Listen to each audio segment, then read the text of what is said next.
चलिए, अस्सलाम वालेकुम स्टूडेंट्स। इस वीडियो में मैं आप लोगों के साथ जो है वो बोरिंग कॉस्ट के हवाले से कुछ डिस्कशन करूंगा। और डिस्कशन कुछ इस तरह की है कि ऑटम 2019 का क्वेश्चन नंबर 6 जो है, पॉइंट नंबर 3 था जो कि बोरिंग कॉस्ट के हवाले से था।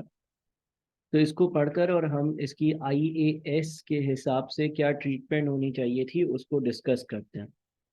ठीक है, ये एक पूरे क्वेश्चन का एक सब पार्ट है। ऑटम 2019 का क्वेश्चन नंबर 6 जो है उसका ये पार्ट नंबर 3 है जिसको हम ब्रीफली डिस्कस कर रहे हैं। देखिए, अगर हम इसकी बात करते हैं तो इसमें लिखा हुआ रहा है, on 1 January 2018 ML commenced construction of a manufacturing plant. 1 जनवरी 2018 वाले दिन एमएल एक कंपनी है, उसने कंस्ट्रक्शन शुरू कर दी मैन्युफैक्चरिंग प्लांट की। The whole process of assembling and installation was completed on 31st of October 2018. However, the work was stopped from 16 to 31st of August 2018 due to unexpected rains. Unexpected rains की वजह से, यानी कि कुछ ऐसी बारिशें जो आप एक्सपेक्ट नहीं कर रहे थे, उसकी वजह से जो काम है ना उसको स्टॉप कर दिया गया, रोक दिया गया।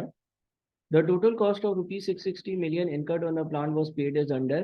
और 660 मिलियन की इस प्लांट को के लिए जो कॉस्ट थी वो इनकर करी गई थी। 1 फेब को, फिर 1 अप्रैल, फिर 1 सितंबर, फिर 1 December. The plant was finance through a bank loan of rupees 500 million obtain on 1 March 2018।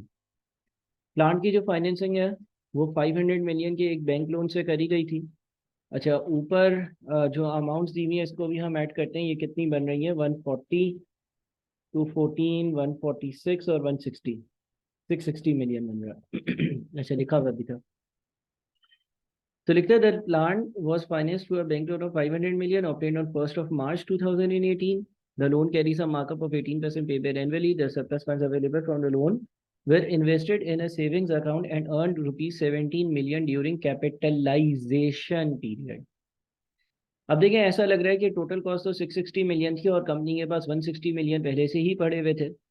बहरहाल उसने जो है वो 500 मिलियन स्पेसिफिकली इस प्लांट की फाइनेंसिंग के लिए मजीद जो है वो किसी बैंक से बोरो करे। तो स्पेसिफिक बोरोइंग का केस नज़र आ रहा है। और हम ज़रा जो है वो कुछ आईकेप का आंसर भी देखते हैं इस हवाले से, और जो आईएएस हमें कहता है ना वो भी देखते हैं। लेकिन मैं सिर्फ और सिर्फ कुछ रेलेवेंट बातें डिस्कस कर रहा हूँ। इस सवाल में बहुत सारी चीज़ें थी, आप देख सकते हैं कि यहाँ से लेकर ये सवाल शुरू हो रहा था, बहुत सारी चीज़ें इस सवाल में इंक्लूडेड थी। लेकिन मेरा जो प्राइम पर्पज़ है वो ये है कि मैं आपको ये जो स्पेसिफिक प्लांट जिसकी मैं बात करना चाह रहा हूँ उसकी कैपिटलाइजेशन या बोरिंग कॉस्ट के हवाले से आपको ट्रीटमेंट जो है वो हाईलाइट कर दूँ। तो मैं रेलेवेंट एक्सट्रैक्ट जो है वो अपने मेन शीट पर ही पेस्ट कर लेता हूँ और आपको जो है वो इसको समझा देता हूँ कि भाई अगर ये जो इन्फॉर्मेशन आपको मैंने जो बताई है वो यूज़ करी जा रही है तो उस हवाले से जो इस प्लांट की ट्रीटमेंट है ना वो क्या होगी। अब देखें, 660 मिलियन की जो मैं कॉस्ट इनकर कर रहा हूँ उसकी जो डबल एंट्री पास हुई होगी वो तो हो गई होगी नॉन करंट एसेट डेबिट और बैंक अकाउंट क्रेडिट, और ये 660 मिलियन की होगी। ठीक है ना। और ये वक्त के साथ साथ हुई होगी 1 फरवरी को, 1 अप्रैल को, 1 सितंबर, 1 दिसंबर को। तो नॉन करंट एसेट डेबिट और बैंक अकाउंट क्रेडिट ये एक सेपरेट एंट्री चल रही होंगी। इसके अलावा बोरिंग कॉस्ट के हवाले से लिखा हुआ है कि interest cost 500 into 18% into 7.5 into 12। अब आपको कुछ चीज़ें पता होनी चाहिए। एक तो कमेंसमेंट, ठीक है ना, कि बोरिंग कब कमेंस करनी है। दूसरा सस्पेंशन पीरियड। और तीसरा जो है ना सीजेशन, यानी कि हमें कब जो है वो बोरिंग को सीज करना है। इन तीनों चीज़ों के बारे में आपका जो आईएएस है ना वो आपको गाइडेंस देता है। और अगर हम सीजेशन की बात करते हैं कि सीज कब करनी है बोरोइंग, उसके बारे में गाइडेंस देता है। सस्पेंशन पीरियड के बारे में गाइडेंस देता है और स्पेसिफिक बोरिंग के बारे में भी गाइडेंस देता है। देखिए, जो आपने पेमेंट करी है प्लांट के लिए 660 मिलियन, वो तो एसेट या प्लांट की कॉस्ट का हिस्सा बनेगी। अब बोरिंग कॉस्ट के लिए, क्योंकि ये स्पेसिफिक बोरिंग है, तो स्पेसिफिक बोरिंग के जो पैराग्राफ्स हैं वो हैं आपके पास पैराग्राफ नंबर 12। ठीक है, to the extent that an entity borrows funds specifically for the purpose of obtaining a qualifying asset, the entity shall determine the amount of borrowing cost eligible for capitalization as the actual borrowing cost incurred on that borrowing during the period less any investment income on the temporary investment of those borrowings. ये बहुत बार पहले भी मैं highlight कर चुका हूँ अपने basic lectures में, यानी कि बेसिकली आप देखते ही हो कि उस स्पेसिफिक बोरिंग के लिए बोरिंग कॉस्ट कितनी है कैपिटलाइजेशन पीरियड के दरमियान, और फिर उसमें से जो भी आपकी इन्वेस्टमेंट की इनकम होती है उस इन्वेस्टमेंट की इनकम को जो है वो आप लेस कर देते हो। ठीक है, अब जो आपका कैपिटलाइजेशन का पीरियड होगा, वो कैपिटलाइजेशन का पीरियड क्या होगा, उसके लिए कमेंसमेंट ऑफ कैपिटलाइजेशन पीरियड के पैराग्राफ्स बोलते हैं कि it incurs expenditure for the asset, asset पर एक्सपेंडिचर हुआ हुआ, it incurs borrowing cost, borrowing this incur हुई हो, और it undertakes activities that are necessary to prepare the asset for its intended use और सेल। और आपने वो एक्टिविटीज करी हुई हो जो नेसेसरी हो उस एसेट को प्रिपेयर करने के लिए, वो चीजें स्टार्ट हुई हैं। सस्पेंशन के पीरियड के हिसाब से लिखा हुआ है, an entity shall suspend capitalisation और borrowing cost during extended periods in which it suspends active development of a qualifying asset. अगर कभी भी कोई भी एसेट जो है वो उसकी जो है वो एक्टिव डेवलपमेंट नहीं हो रही है, तो आप जो है वो बोरिंग कॉस्ट को कैपिटलाइज करना सस्पेंड कर देते हो। इसकी कुछ एक्सेप्शंस भी थी जो पिछले पास पेपर्स में अप्लाई हुई हैं। ठीक है ना, बोलता है कि भाई एक्टिव डेवलपमेंट अगर सस्पेंड हो गई तो आप जो है वो कैपिटलाइजेशन नहीं करोगे, अनलेस कि वो सस्पेंशन जो है वो आप कह लो कि बोलता था कि however an entity does not normally suspend capitalising boring cost during a period when it carries out substantial technical and administrative work. कोई टेक्निकल या एडमिनिस्ट्रेटिव वर्क ऐसा कैरी आउट हो रहा है कि जिसकी वजह से एक्टिव डेवलपमेंट नजर नहीं आ रही बधाए तौर पर फिजिकली, लेकिन बैक एंड पर काम हो रहा है, या फिर तभी भी कैपिटलाइजेशन सस्पेंड नहीं होती जब कोई टेम्परेरी डिले हो और वो नेसेसरी पार्ट हो उस प्रोसेस का, यानी कि एसेट बनाने का। इसकी भी एग्जांपल मैंने आपको बेसिक लेक्चर्स में दी। फिर इसने ये भी एक एग्जांपल दी थी कि भाई अगर मिसाल के तौर पर आपको पता है कि कोई एक्सटेंडेड पीरियड आएगा और वो किसी ऐसी चीज़ की वजह से होगा जो कि यूजुअल है या जो आप एक्सपेक्ट कर रहे थे, तो फिर भी आप कैपिटलाइजेशन सस्पेंड नहीं करते हो। ये पैराग्राफ बहुत बार पहले भी डिस्कस करें। तो अगर हम अपने आंसर पर आते हैं, अगर हम अपने रेलिवेंट आंसर पर आते हैं, तो देखिए 660 मिलियन तो एसेट की कॉस्ट है, वो तो कैपिटलाइज होगी ही होगी। अब आपके पास बोरिंग का जो अमाउंट है वो 500 मिलियन है। ठीक है, तो सर एसेट की तो कॉस्ट 660 मिलियन थी, हो सकता है 160 कंपनी के पास पहले से पड़े हुए हो इन फॉर्म ऑफ इक्विटी या सरप्लस इन कैश, वो बोरिंग कॉस्ट नहीं है, वो बोरिंग नहीं है, ये हमने बेसिक लेक्चर में डिस्कस किया। तो कंपनी ने 500 मिलियन का उधार लिया है, उस पर 18% के हिसाब से कंपनी इंटरेस्ट दे रही है, वो भी सही है। 7.5 महीने कैसे आए? अब 7.5 महीने कैसे आए, देखें कंपनी ने जो ये फंड्स बोरो करे हैं ना, आप ये देखेंगे कि कमेंसमेंट की क्या कंडीशन थी। कमेंसमेंट की कंडीशन ये थी कि एसेट पर एक्सपेंडिचर हो रहा, ठीक है ना, काम स्टार्ट हो गया इन, या मैं पैराग्राफ खोलता हूँ रेलेवेंट वापस दिखाता हूँ। It incurs expenditure for the asset, asset पर एक्सपेंडिचर जो है वो होना स्टार्ट हो गया, ठीक है ना। आपने फर्स्ट पेमेंट कब करी है? 1 फरवरी 2018 को करी है, 1 फरवरी 2018 को करी है, और आखिरी पेमेंट आपने 1 दिसंबर को करी है। और आपका एसेट तैयार कब हो रहा है? On 1 January 2018 ML commences construction of a manufacturing plant. Commencement जो हुई है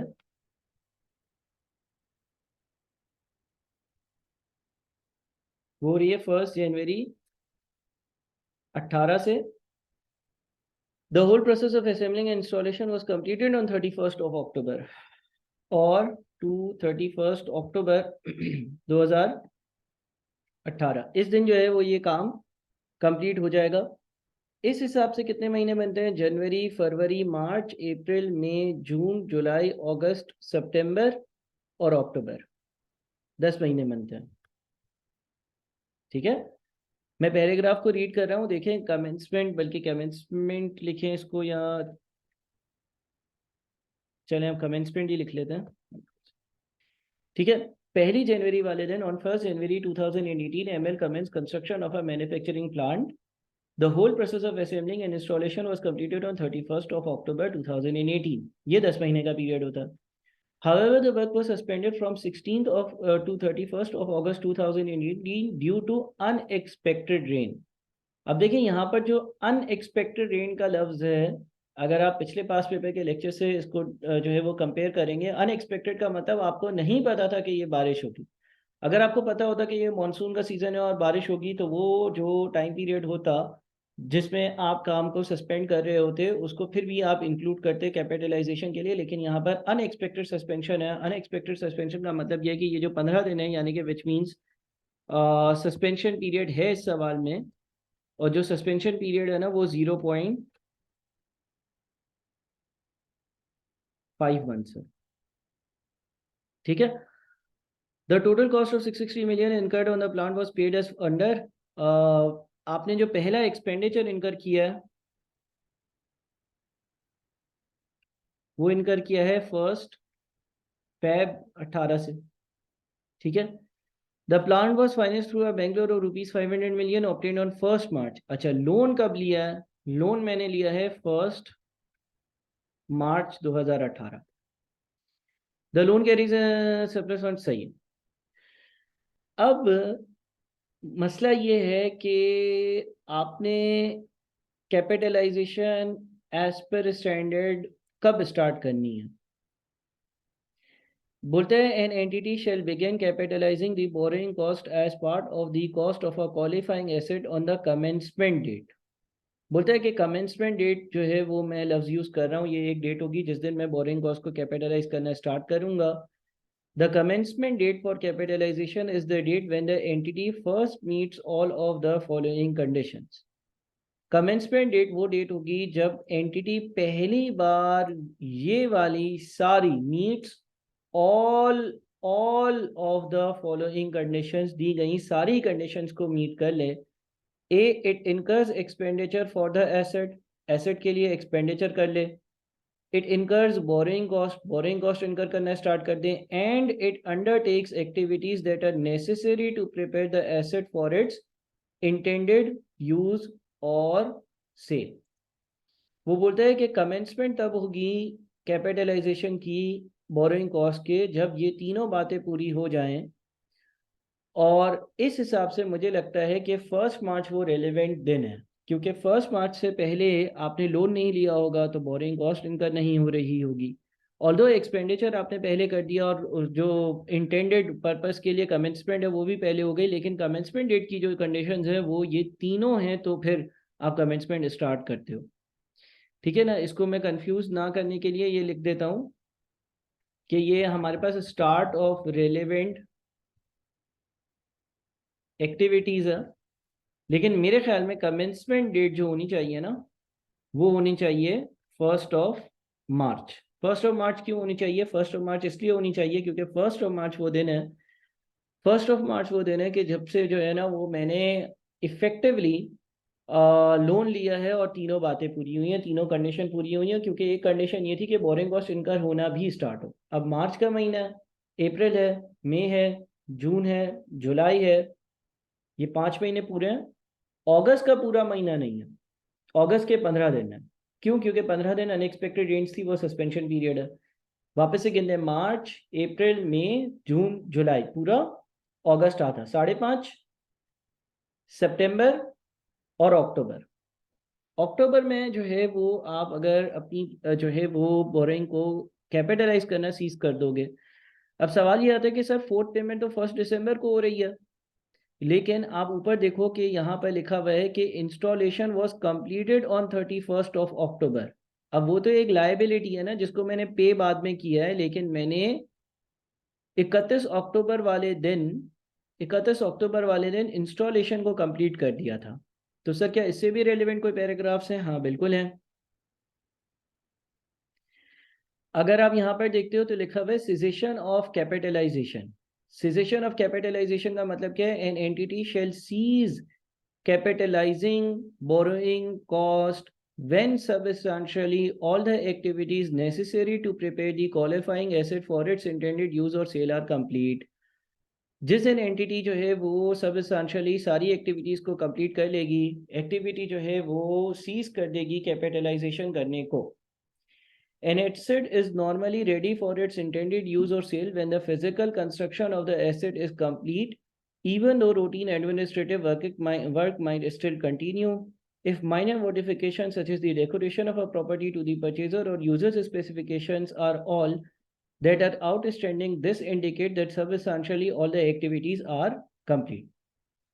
When an entity completes the construction of a qualifying asset in parts or each part, अच्छा ये हमारे लिए इस सवाल के लिए रेलेवेंट नहीं है, तो मेरे ख्याल में हम सीजेशन कर सकते हैं, और सीजेशन हमारी जो होगी वो 31 अक्टूबर को हो जाएगी। यानी कि अब हम महीने गिनते हैं तो मार्च, अप्रैल, मई, जून, जुलाई, 5 हो गए।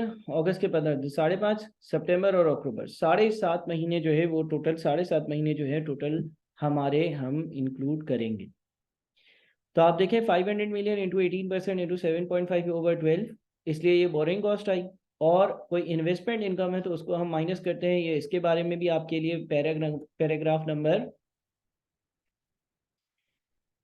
12 जो इसमें लिखा हुआ है, to the extent that an entity borrows funds specifically for the purpose of obtaining a qualifying asset, entity shall determine the amount of borrowing cost eligible for capitalization as the actual borrowing cost incurred on the borrowing during the period less any investment income on the temporary investment of those borrowings. तो जनाब इस हिसाब से हमने ये working करी है, और इससे आई होप कि आपको कुछ कॉन्सेप्ट्स मिले होंगे और आपकी IAS 23 पे ग्रिप मजीद पक्की हुई होगी। इंशाल्लाह अगले वीडियो में मजीद सवाल को डिस्कस करते हैं। Thank you so much.